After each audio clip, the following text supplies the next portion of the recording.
Le petit guide du voyageur dans le temps présente Le saviez-vous ? Entendre des voix de 1900. À quoi ressemblait vraiment la voix des Parisiens de la Belle Époque ?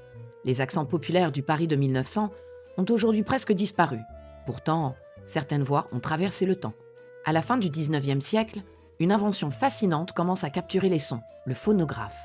En 1891, Gustave Eiffel enregistre la voix d'Ernest Renan.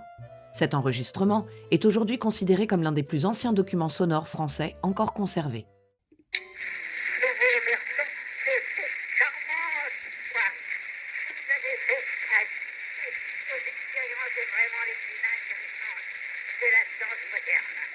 Et ce n'est pas le seul témoignage. Quelques années plus tard, des artistes célèbres comme Aristide Bruant laissent eux aussi derrière eux des traces de leur voix.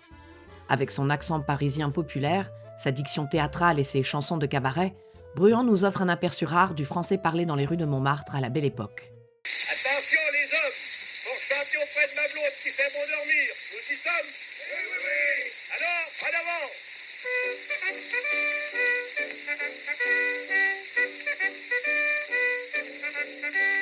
Dans le jardin de mon père, des lilas sont fleuris. Dans le jardin de mon père, des lilas sont fleuris. Tous les oiseaux du monde qui viennent faire leur nid.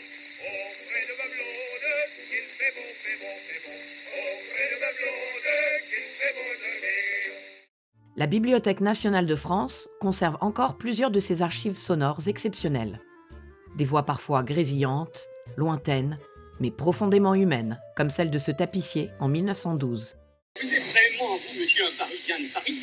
Il y a Paris même, boulevard Sébastopol, puis monté du côté de Montrouge, rue Daguerre. Ensuite, j'ai été avenue d'Orléans. J'ai travaillé dans le quartier constamment, je ne l'ai jamais quitté du reste. Une véritable machine à voyager dans le temps pour tout voyageur curieux souhaitant entendre Paris tel qu'il résonnait en 1900. Si vous souhaitez en savoir plus sur la vie à Paris en 1900 ou à Londres en 1600, sachez que le petit guide du voyageur dans le temps est disponible dans toutes vos librairies en ligne. N'hésitez pas non plus à vous abonner et à partager.